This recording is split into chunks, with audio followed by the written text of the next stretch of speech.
Hello everyone and welcome to Business Incorporated live from Channels Television Global Headquarters, wherever you're watching us at this point in time. I am Boostin Amofayu. Let's get the program started. Of course, a very terrible day of terror attack in Nice, France overnight. Let's bring you up to speed quickly where the markets are now. As expected, all the markets in Europe are in the red. Start from the FTSE 100 in London, down by about 0.2%. The German market also tracking that about 0.17% in the red. The French market, that's the Paris CAC around the top 40 companies. That's the main index for the French stock market, about 0.5% down. In Italy, the FTSE MIB about the same percentage, 0.4% in negative territory. In Spain, the IBEX 35 index, 0.36%, and the broader stock 600 index about 0.30%. That's the numbers. At the commodity side, flip side, investors' flight to safety because of the deadly terror attacks at the Bastille Day celebrations yesterday. Crude oil prices heading to $46 a barrel, up 0.26%. Silver also gaining about 0.2%, as well as his big brother gold, up about 0.20%. But let's get this show started from the top. Here in Africa, West Africa to be precise, the government of President John Mahama is now under pressure to perform on the economy ahead of the general election scheduled for November this year. And the Chinese investors are pumping more money into Africa. 40 billion South African rand is going into the Southern African economy to build an industrial park. And the Chinese economy grows slightly more than expected in the second quarter of 2016. Let's start with the Chinese. The economy grew by slightly more than expected in Q2 of 2016 as the government increased infrastructure spending.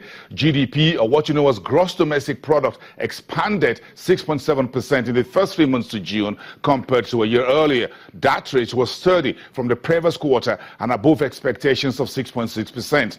Analysts had predicted a GDP of China would dip to 6.6% in the second quarter, which would have been the weakest since the global financial crisis of 2008 to 2009. Second quarter GDP up 1.8% quarter on quarter. 上半年国内生产总值34.630. In the first half of the year, the domestic GDP was 34 billion yuan. The year-on-year growth of the first quarter was 6.7% and 6.7% for the second quarter. With the deepening push of reforms and innovation and macroeconomic policies taking effect, the national economy has maintained moderate but steady and sound development, which has laid a solid foundation for achieving the annual economic development target. But we must be aware that the domestic and external conditions are still complicated and severe, and the downward economic pressure remains large. Now, if you look at the Asian markets today, taking a step a little bit away from the terror attack in France, the markets there recorded further gains on the back of the story you just heard about the Chinese economy beating expectations in the second quarter of 2016. The Japan Nikkei 225 rose for the fifth straight day, 0.75%. Australia's ASX S&P 200 up about 0.3%. The South Korea's Kospi 0.4% better. Hong Kong's Hang Seng Index 0.5% also better. The Shanghai Composite, however, closed flat, 3054.3. But let's talk about Europe, where we are right now, where the horrible weekend for France, a lorry plowing through packed crowds gathered for the Bastille Day celebrations last night, about 10 p.m. local time in southern France, killing at least 84 people. What's the market, state of the market? And we told you that earlier on. All the stocks are in the red. The commodities are ramping up today because of flight to safety. This is a very grim story. But let's bring on speed here to talk to us from the Frankfurt Stock Exchange. My colleague standing by at the Frankfurt Stock Exchange for DWTV, Channels Television, Nate Westpac. And Nate, thank you very much for coming through. Bring us up to speed how the market is reacting to this terror story. Right now, we're seeing all the major indices across the region in the red, but commodities are heading north, flights to safety, concerns about terror.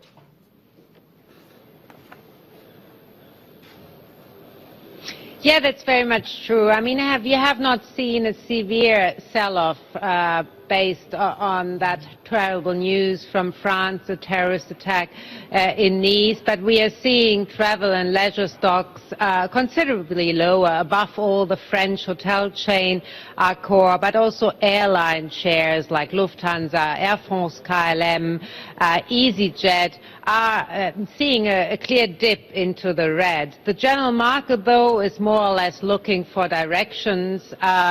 Of course, there are renewed concern about the terrorist attack threat in Europe, but the terrorism currently we are seeing in Europe is mainly concentrated in France, and the big question is, why is that?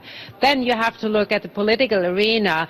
France is very active in the fight against ISIS in Iraq and Syria, and their recent answer to the bloody attacks in last year in Paris were to increase the attacks again in Syria and Iraq against ISIS. So it's a spiral, a downward spiral here, which we are facing here.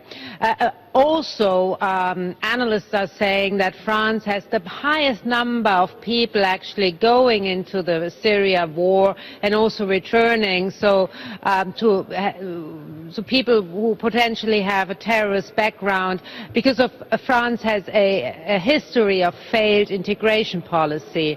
That is perhaps for like a background for understanding why France is always hit in the past from those terrorist attacks. Talking about the market, as I said, we see a slight recovery mode now also taking place with the United States waking up. So the DAX is almost unchanged by now after heavier losses during the morning.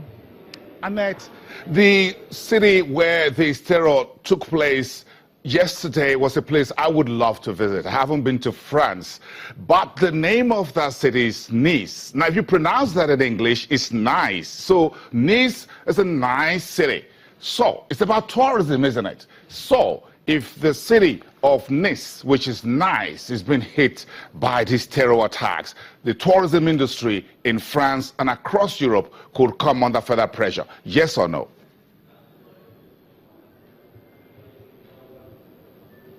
Yes, that's completely right. We have seen that with Paris, above all American tourists try. The same will most likely also happen to the Côte d'Azur. The Côte d'Azur, where Nice, of course, is located, has various cities like Cannes, famously known for their film festival.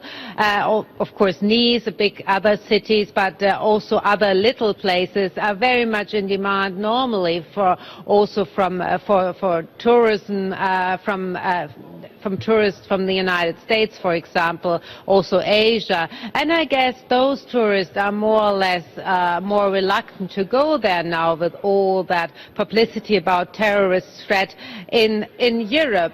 So what we have seen for Paris, the numbers were going down, and also that is most likely going to be the place as well for the Côte d'Azur this summer. I mean, this attack just came after the big soccer tournament, the European Championships, where loads of people had suspected that there's an enormous threat from the terrorist side, but nothing happened. Now, just after it finished, the terrorists, though, stroke in Nice.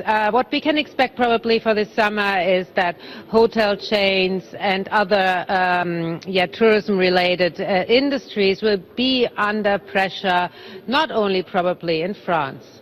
Yes, Annette, yes, thank you very much for your time. I'm still going to go to Nice, whatever happens. It's a place I would like to go. I just want to match the city with the name and how it's pronounced. But finally, 30 seconds. What's the outlook for next week? 30 seconds, Annette.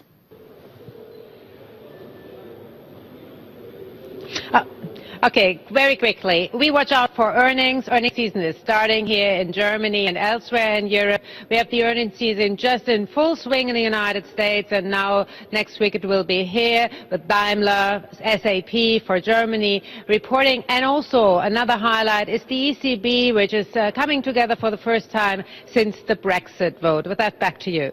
All right, thank you very much, and I do have a great weekend.